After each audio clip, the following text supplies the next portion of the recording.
Hello, আসসালামু আলাইকুম সবাইকে। আশা করি সবাই ভালো আছো। চলে আসলাম আরেকটি ভিডিও নিয়ে। আজকে আমরা ক্লাস 7 এর গণিত চ্যাপ্টার মূলদ ও অমূলদ সংখ্যার অনুশীলনী 1.1 দেখব। আজকে হচ্ছে পার্ট 3। যারা পার্ট 1 এবং পার্ট 2 দেখোনি তারা পার্ট 1 এবং পার্ট 2 দেখে আসবা। আমার ডিসক্রিপশনে লিংক দেওয়া থাকবে, তোমরা দেখে আসতে পারো। আর অবশ্যই যারা চ্যানেলটাকে সাবস্ক্রাইব করনি চ্যানেলটাকে সাবস্ক্রাইব করবা।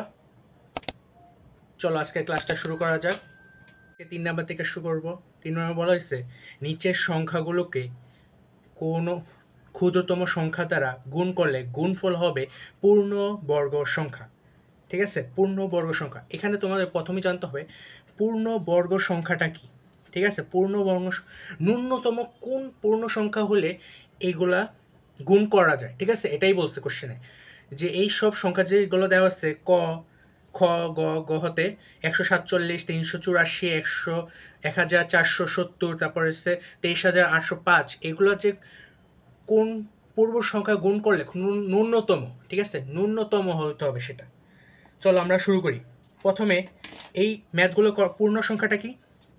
পূর্ণ সংখ্যা হচ্ছে, ধরো একটা এক্সাম্পল দিচ্ছি। ঠিক আছে, দেখো, পূর্ণ সংখ্যা হচ্ছে কোনো সংখ্যাকে, ধরো একটা সংখ্যা না 1, সেই সংখ্যা দ্বারা যদি গুণ করো যে গুণফলটা হবে সেটাই হচ্ছে পূর্ণ বর্গ সংখ্যা। ঠিক আছে, আসলে বুঝতে পারো, ধরো 2 সংখ্যাকে আবার 2 নিয়ে গুণ দিলাম, তো 4, এটা হচ্ছে পূর্ণবর্গ সংখ্যা। ঠিক আছে, আশা করি বুঝতে পারছো। এখন চলো ক নাম্বার থেকে, এখন স্টেপগুলো আমরা আগে যাই। ঠিক আছে, স্টেপ ওয়ান। স্টেপ ওয়ানে তোমাকে কাজটা কি করতে হবে দেখো। প্রথমে আমরা আমরা তোমরা যারা পার্ট 1 দেখো না, পার্ট 1টা দেখবো, তাহলে তুমি এই ক্লাসটা অন্তত বুঝতে পারবা। ঠিক আছে, ক্লাসে বুঝতে পারবা কীভাবে। দেখো, স্টেপ ওয়ানেই পার্ট 1-এর পড়াটা। স্টেপ ওয়ানে কী ছিল? স্টেপ ওয়ান হচ্ছে মৌলিক গুণনীয়ক বের করতে হবে। মৌলিক গুণনীয়ক বের করতে হবে।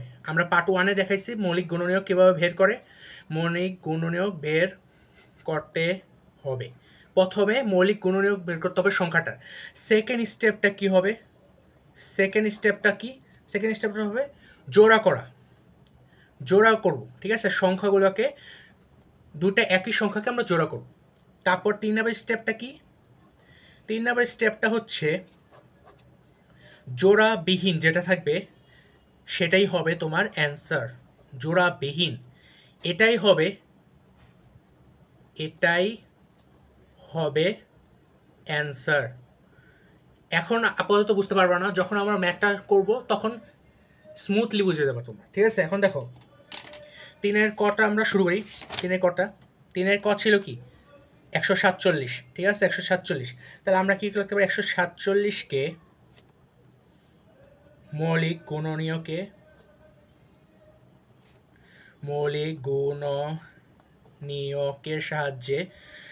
গুণনীয়কের সাহায্যে বিশ্লেষণ করি। মৌলিক গুণনীয়কটা কি পার্ট 1 আমরা বলছি, আলোচনা করছি, এই জন্য এইখানে আলোচনা করলাম না, তাহলে ভিডিওটা অনেক বড় হয়ে যাবে। ঠিক আছে, এখন চলো তাহলে 147কে আমরা মৌলিক গুণনীয়ক দেখাই। মৌলিক গুণনীয়কটা কি? 3 দ্বারা যায়। ক্যালকুলেটার, তোমরা যারা ক্যালকুলেটার করবা। 3 দ্বারা যায়, 3 দ্বারা গেলে কত আসছে? 49, আবার 49 7, তাহলে থাকে 7। ঠিক আছে, আশা করি বুঝতে পারছো। অতএব 147কে কত মৌলিক গুণনীয়ক কত? 3 × 7 × 7। ঠিক আছে, 3 × 7। এখন আমাদের সেকেন্ড স্টেপটা কি? মৌলিক গুণনীয়ক আমাদের বের করা শেষ। এখন আমাদের সেকেন্ড স্টেপটা হচ্ছে জোড়া করব। কোনগুলা? একই সংখ্যা কোনগুলা? 7 × 7, এগুলো হচ্ছে একই জোড়া। ঠিক আছে, এটা আমরা লিখে দিছি জোড়া করে। আশা করি বুঝতে পারছো। এখন যেটা তোমার জোড়া নেই সেটা হবে জোড়াবিহীন। এখন লিখি আমরা এখানে 3 জোড়াবিহীন। 3 হচ্ছে জোড়াবিহীন। তো সুতরাং 3 × 1 × 3। ঠিক আছে, 3। অতএব কি লিখতে পারি? 147 সংখ্যাটিকে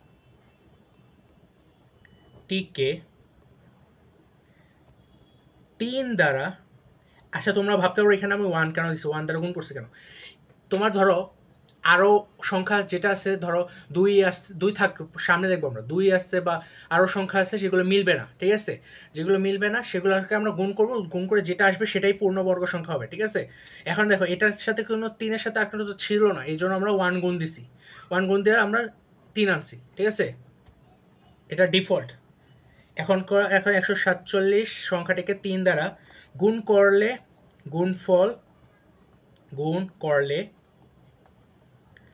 গুণফল একটি পূর্ণবর্গ সংখ্যা, পূর্ণ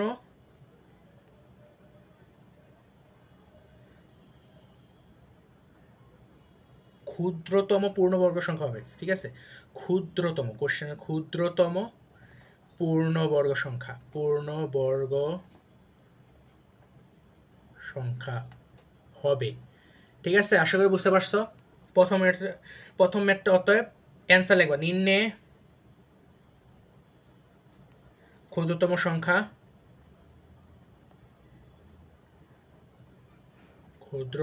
হচ্ছে 3, অ্যান্সার, ঠিক আছে। আশা করি বুঝতে পারছো ম্যাথটা। চলো আমরা খ নাম্বারে যাই। খ নাম্বারে কি ছিল? খ নাম্বার হচ্ছে 384 ছিল, ঠিক আছে। 384-কে মৌলিক গুণনীয়কে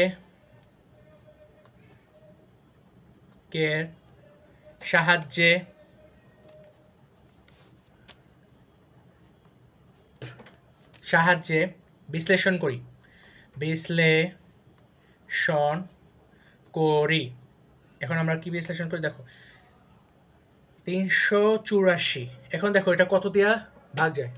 2 দ্বারা যায়, তাই 100 থাকে 192। তারপরে দেখো এটা ভাগ যায় 96, ঠিক আছে। আবার দেখো এটা ভাগ যায়, এটা থাকে 48, ঠিক আছে।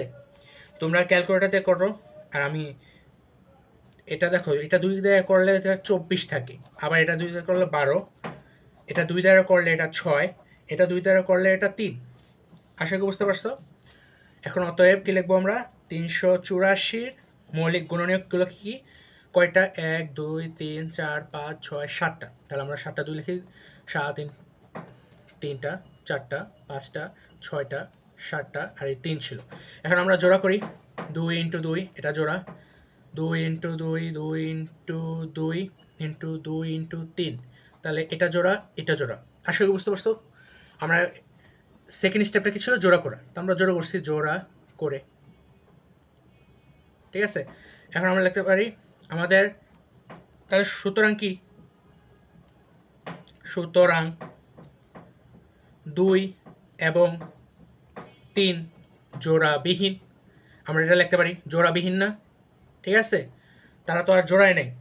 তা অতএব 2 × 3 = কত? 6, এটাই হবে তোমার অ্যান্সার।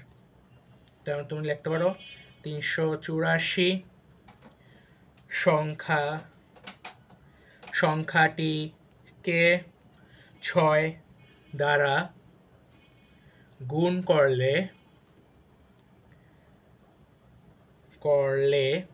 6 দ্বারা গুণ করলে একটি গুণফল একটি ক্ষুদ্রতম পূর্ণবর্গ সংখ্যা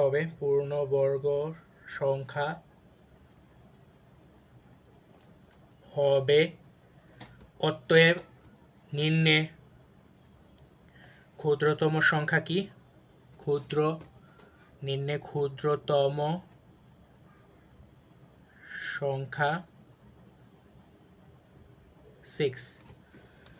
আশা করি বুঝতে পারছো ম্যাথটা। এখন চলো গ নাম্বারে যাই আমরা।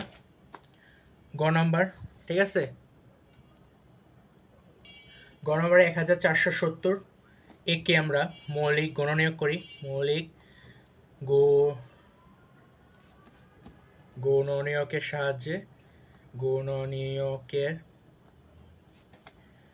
সাহায্যে বিশ্লেষণ করি।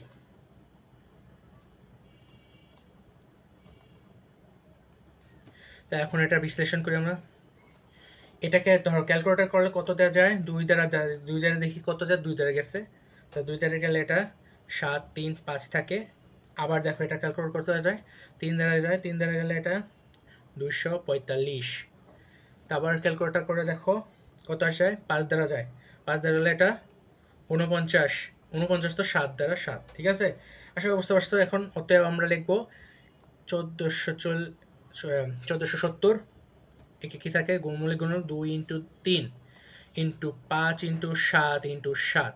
তো আমরা 2 × 3 × 5 × 7 × 7 এটাকে জোড়া করি, লিখি, পাশে লিখতে পারি আমরা জোড়া করে,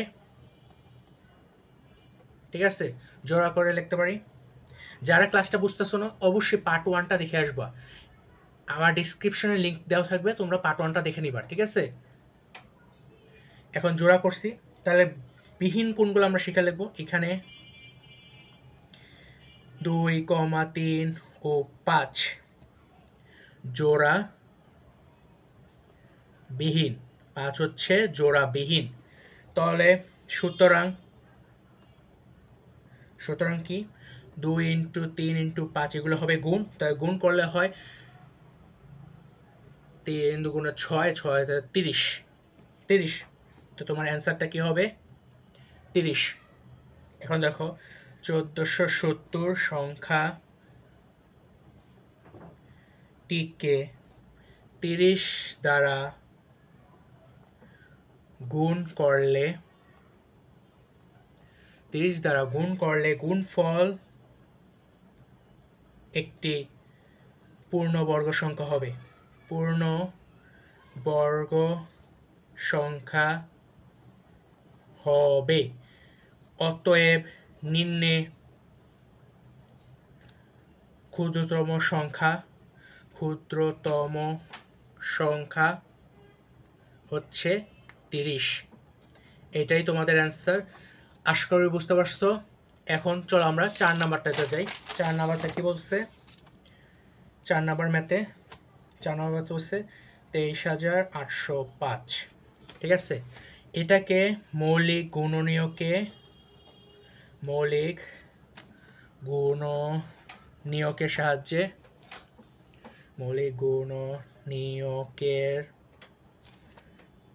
সাহায্যে বিশ্লেষণ করি। চলো 23,805, এটাকে ক্যালকুলেটর করলে 2 দ্বারা যায় না, 3 দ্বারা যায়, 3 দ্বারা গেলে 7 3 7 9, 7 9 3 5, ঠিক আছে। এখন এটাকে আবার কত দ্বারা, 2 দ্বারা যায় না, 3 দ্বারা যায়, 3 দ্বারা যায়, তাহলে 2 6 4 5, ঠিক আছে। এখন এটাকে আবার 5 দ্বারা ভাগ করি আমরা, 5 দ্বারা গেলে 529 হয়। এখন 529, ঠিক আছে। এখন কত দ্বারা ভাগ যায় সেটা দেখবো আমরা, মৌলিক সংখ্যাগুলো দিয়ে দেখবো। 2 3 5 7 যায় না এগুলা, যতক্ষণ মৌলিক সংখ্যাগুলো, ঠিক আছে, মৌলিক কোনগুলো সংখ্যা আমরা, তোমরা তোমাদের বইয়ে দেওয়াই আছে, তোমরা দেখে নিতে পারো। মৌলিক সংখ্যাগুলো দ্বারা তোমার ভাগ করতে হবে, কারণ এটা মৌলিক গুণনীয়ক, ঠিক আছে। যারা পার্ট 1 দেখো নি, পার্ট 1 দেখতে পারবা, তাহলে সহজে বুঝবা। এখন দেখো, তাই এটা সবশেষ 23-এ যায়, 23 দ্বারা 23, আশা করি বুঝতে পারছো। এখন অতএব 23,805কে আমরা 3 × 3 × 5 × 23 × 23 করতে পারি। তাহলে একেবারে 3 × 3, 5 আলাদা, 23 × 23, ঠিক আছে। তাই এখানে কি আমরা এখানে লিখতে রাখতে পারতেছি, এখানে 5 হচ্ছে জোড়া বিহীন, 5 হচ্ছে জোড়া বিহীন, ঠিক আছে। তো আমরা কি লিখতে পারি, অতএব 1 × 5 × 1 = 5 হবে। আশা করি বুঝতে পারছো। এখন আমরা লিখি 23,805 সংখ্যাটিকে